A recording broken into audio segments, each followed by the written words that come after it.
और नखरे। नेहा की सगाई का दिन। सभी घरवाले और मेहमान नेहा और राजा के रिंग्स एक्सचेंज होने का इंतजार कर रहे थे। तभी नेहा राजा को अंगूठी पहना देती है, पर जैसे ही राजा की बारी आती है, अंगूठी को देखते ही अचानक से उसका मूड बिगड़ने लगता है और तेज आवाज में वो कहता है, ये सगाई नहीं हो सकती। राजा के ये कहने की देर थी कि सभी के बीच बातें होनी शुरू हो जाती है। और करो लव मैरिज। सगाई होते होते ही लड़के का मूड बदल गया। अब क्या होगा नेहा का? शुक्र मनाओ जी, सगाई के पहले ही लड़के ने सगाई तोड़ दी, वरना शादी की अगली रात अगर यही काम करता तो लड़की पर तो बेकार में ही डाइवोर्स का धब्बा लग जाता भाई। अरे यार, ये लोग 10 मिनट भी नहीं ठहर सकते थे क्या? खाना तो खा लेता मैं, अब भूखे ही वापस जाना पड़ेगा। लोगों के बीच हो रही ऐसी बातें सुनकर नेहा के परिवार वालों के साथ साथ राजा के परिवार वाले भी घबरा जाते हैं। अब क्या ड्रामा बाकी है तुम्हारा? और जो बताना है धीरे से बताओ ना। राजा फुसफुसाते हुए नेहा से कहता है, ये कौन सी अंगूठी है नेहा? मुझे तो ये अंगूठी नहीं दिखाई गई थी। हो गए नखरे शुरू तुम्हारे। मुझे पता ही था, लड़कों का यही होता है, शादी के पहले पहले बाबू सोना, और रिश्ता पक्का होते ही सर पर तांडव करने लगते हैं। पर तुम्हें पता है ना नेहा, मैं कितना पर्टिकुलर हूँ चीज़ों को लेकर। अरे भाई, मुझे पहननी है ना अंगूठी, मुझे करना चाहिए ना ड्रामे। मुझे तो दिक्कत नहीं हो रही और यहाँ तुम परेशान हुए जा रहे हो। अरे ये सब क्या है राजा? तू ही मर रहा था शादी करने के लिए नेहा से, और अब कह रहा है ये शादी नहीं हो सकती। आप लोगों के कारण। ये कौन सी अंगूठी रखी है ट्रे पर आपने मम्मी? हम दोनों ने अंगूठी मैच कर रखी थी, लड़की वाले तो वही अंगूठी लाए हैं, तो हमारी तरफ से ये गलती कैसे हो गई? अब कैसे लेंगे हम अच्छी फोटोज? कितना सोचा था मैंने कि एक तरफ मेरा हाथ होगा, एक तरफ नेहा का, दोनों हाथों में एक सी अंगूठी, पर नहीं। अरे इतनी सी बात पर तू इतना बड़ा ड्रामा कर रहा है। प्लीज यार राजा, ड्रामा मत करो और मुझे अंगूठी पहना दो। और इधर उधर देखकर मुंह बनाता हुआ राजा नेहा को अंगूठी पहना ही देता है और हो जाती है सगाई। कुछ देर बाद सौरभ की बहन और माँ अकेले में नेहा के पास जाकर कहते हैं, अभी सोच ले बेटा, अभी भी वक्त है। इसी लड़के से प्यार किया था ना तूने, तो श्योर तो है ना? क्यों बना बनाया काम बिगाड़ रही हो मम्मी? एकदम सही किया भाभी आपने। और अब ना जल्दी से शादी करो और भैया को लेकर कहीं चले जाओ, बस हमारा पीछा छूटे उनसे। अरे इतना कुड़कुड़ करता रहता है ये लड़का, जितना तो मेरी सास ने कभी नहीं किया था। भगवान तुझे इसे झेलने की शक्ति दे बेटा। और इस झलक से आप तो समझ ही गए होंगे कि राजा का नेचर कैसा था। हर चीज़ में उंगली, हर चीज़ से प्रॉब्लम। बचपन से राजा का नेचर ऐसा ही था, उसे सारी चीज़ें परफेक्ट चाहिए होती थी, चाहे वो खुद की हो या दूसरों की। परफेक्ट मतलब परफेक्ट। राजा के घर वालों ने तो कभी सपने में भी नहीं सोचा था कि राजा के पीछे कोई लड़की पागल हो सकती है। पर कहते हैं ना, जो किस्मत में लिखा होता है वो तो होकर रहता है। ऐसे लड़के के भी प्यार में पड़ चुकी थी नेहा। पिछले 5 सालों से नेहा और राजा डेट कर रहे थे और आज आखिरकार उनकी सगाई हो जाती है। सगाई से अपने घर लौटते ही, बताओ, पीछे से पूरे घर की लाइट्स ऑन थी। ऐसे ही तो बर्बाद होते हैं पैसे। और ऊपर से पंडित जी ने सगाई का अलग डेट निकाला, शादी का अलग। अभी जो मेहमान सगाई में आए उनको भेजने के लिए पहले टिकट करवाओ, फिर शादी में बुलाने के लिए टिकट करवाओ। दोनों फंक्शन साथ में हो जाते तो इतना खर्चा तो नहीं होता। सगाई हुई है तेरी आज, जरा सुस्ता ले, सांस ले ले, उसके बाद बोल लेना बेटा। नहीं नहीं सुषमा, बात तो भतीजा मेरा ठीक ही कह रहा है। 2 बार का खर्चा करना ही क्यों है? हम नहीं चाहते, अब हम 15 दिन यहीं रह लेंगे। क्यों विमला जी? शादी के 2 दिन पहले। हाँ भैया जी, इस कमरे का बिस्तर बाहर शिफ्ट कर दीजिए और गद्दे लगवा दीजिए यहाँ मेहमान के लिए। ये क्या किरण, तुम मेरे कमरे में गद्दे क्यों लगवा रही हो? मासा जी ने खास कहा है कि वो सोएंगे तो तुम्हारे कमरे में ही। और अब अगर मम्मी की साइड के लोग तुम्हारे कमरे में सोएंगे तो बुआ जी को यहाँ सोने से कोई नहीं रोक पाएगा। मुझे ना गुस्सा आ रहा है किरण, इन लोगों को बाहर भेज, वरना आज कोई पिट जाएगा मेरे हाथों से। एक तो यहाँ मेरी शेरवानी की फिटिंग सही नहीं हो रही, ऊपर से तुम मेरे कमरे में जमावड़ा लगा रही हो। भेज बाहर सबको। अपने हाथ में घड़ी पहना हुआ राजा सीढ़ियों से नीचे उतर ही रहा था, तभी उसे संतोषी कहती है, अरे बेटा, शादी के पहले लड़के को कहीं बाहर नहीं जाना चाहिए।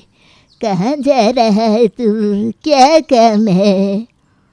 देख लिया पापा, फिर आप लोग कहते हैं मैं बेकार में गुस्सा करता हूँ। निकल रहा था अच्छे काम के लिए और टोक दिया दादी जी ने। अरे दादी जी, मैं काम पर निकल रहा हूँ, आप और किसी दिन आओ, और या फिर एक लंबे से काम पर निकल जाओ, वैसे भी उम्र तो हो चुकी है आपकी। गुस्से में सरोबार राजा जैसे दरवाजे के बाहर पहुंचता है, वहां अपनी बाइक पर मेहमानों के बच्चों को खेलता हुआ दिखता है। ओ लोमड़ी की धोल, मेरी सीट की कवर कैसे नोची तूने, अभी उठाकर फेंक दूंगा। मम्मी, मैं इसे बता दे रहा हूँ, शादी तो होती रहेगी, बर्बादी ज़रूर हो जाएगी। ये कैसी औलाद पैदा की है सुषमा जी आपने, जब देखो बस इसे कलेश करना है।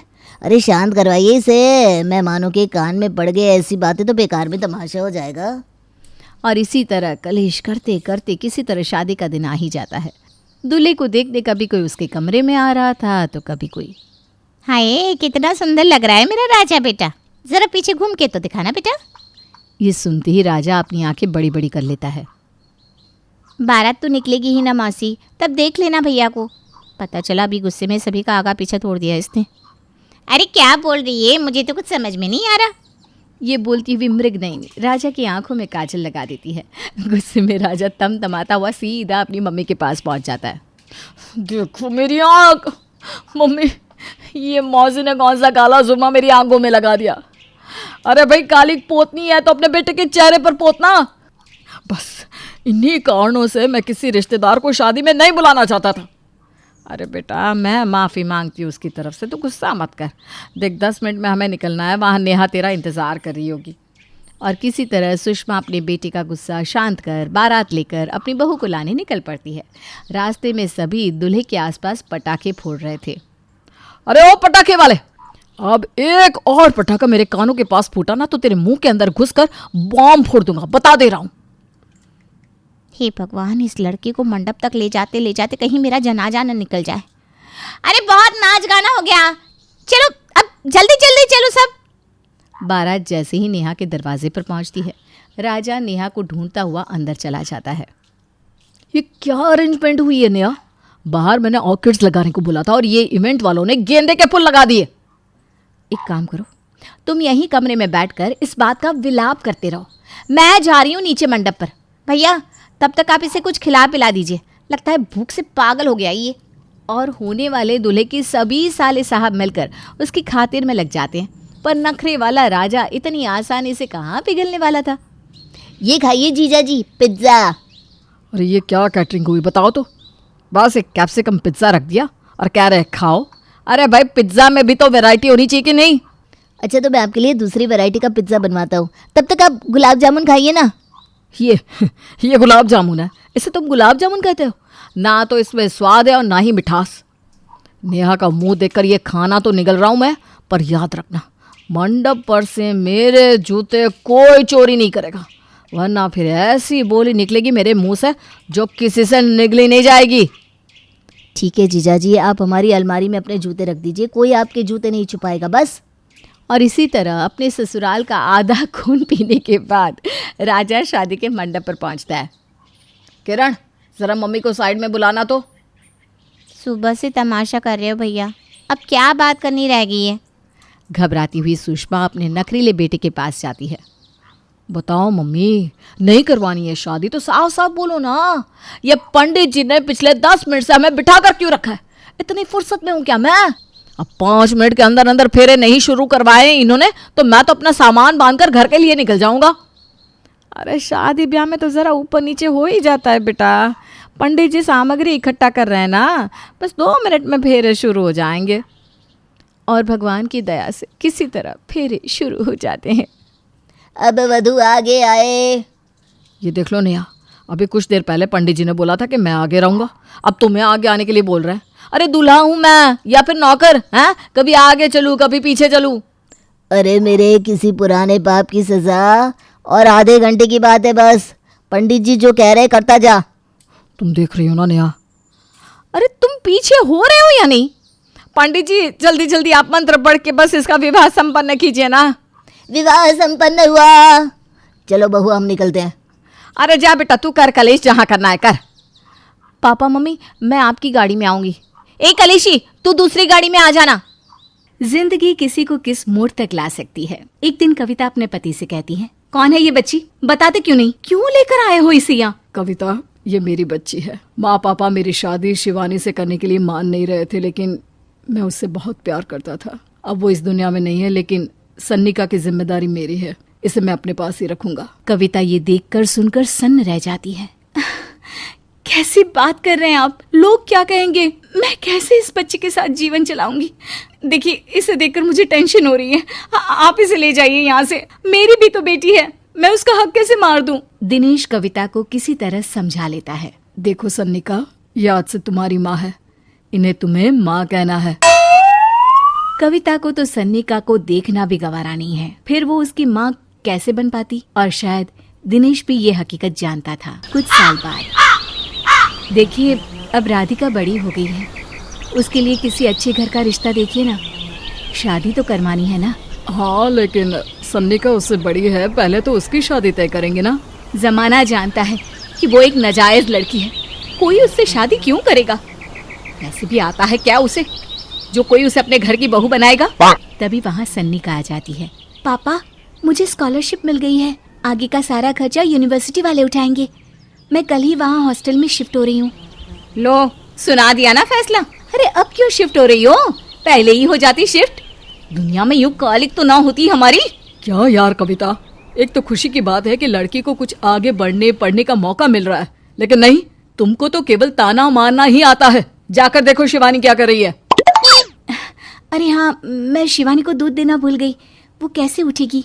कविता को ये सुनकर गुस्सा आ जाता है। हाँ हाँ, अपनी किताबों से फुर्सत मिले तब ना। मेरी बेटी ना कुछ खाए ना कुछ पिए, यही तो चाहती हो तुम। सन्निका, जिसने कभी कविता से बात ही नहीं की थी, क्योंकि वो उसे हमेशा कोसती, वो वहां से बिना कुछ कहे निकल जाती है। खाना तो पूरा बन गया, अब जाकर आराम से पैकिंग करती हूँ, कल वक्त से निकल जाऊंगी। देखिए जी, वैसे तो ये लड़की मुझे एक आंख पसंद नहीं, अपने कमरे में पैकिंग कर रही है। अरे मुझसे तो कभी बात भी नहीं करती। आप साफ साफ बोल दीजिए उसे कि घर से जाएगी तो सारा काम कौन करेगा? उसकी माँ। माँ का नाम सुनकर सन्निका भी वहाँ आ जाती है। नहीं, वो कैसे करेंगी, वो तो मर गई है ना।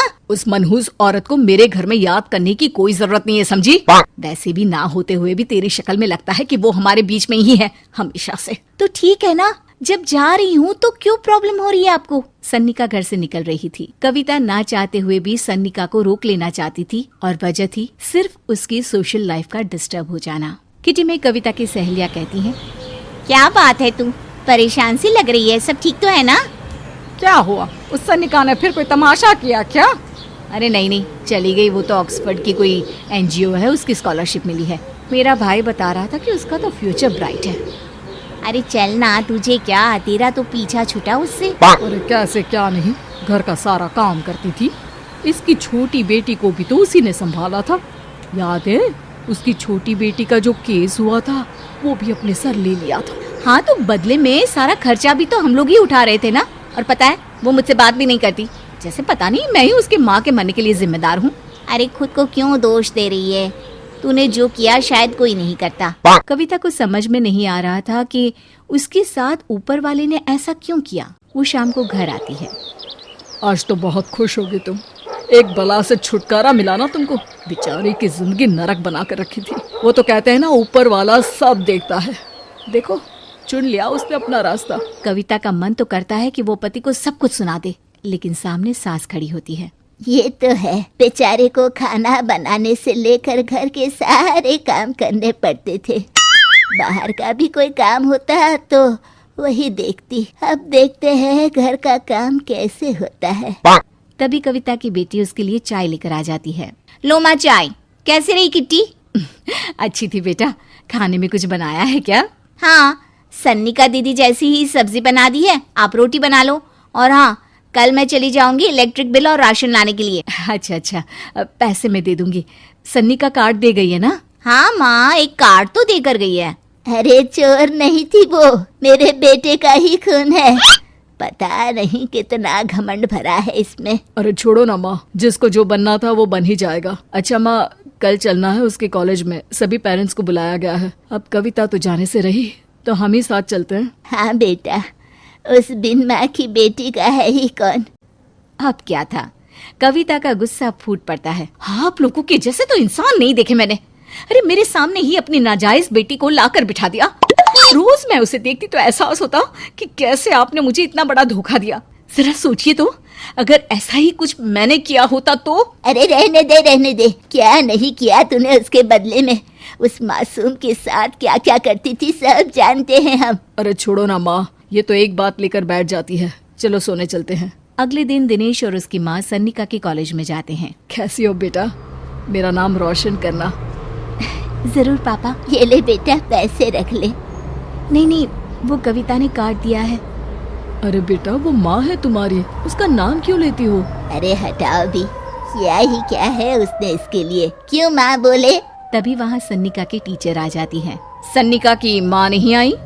जी नहीं, वो घर में बेटी है ना, सबका एक साथ आना तो मुमकिन नहीं था। तो उन्हें भेज देते, हम सभी उनसे मिलना चाहते हैं। मानना पड़ेगा, बहुत अच्छी तरह से पाला है उन्होंने अपनी बेटी को। क्या घर का काम, क्या बाहर का। कॉन्फिडेंस तो कूट कूट कर भरा है। पैसे रुपये के लिए भी इसे किसी का मुंह नहीं देखना पड़ता। स्कूली शिक्षा भी लाजवाब है। पिता और दादी को एहसास होता है कि जिस कविता के पालन पोषण पर उन्हें हमेशा से शक रहा, वो सन्निका के भविष्य के लिए किसी वरदान जैसा साबित हुआ।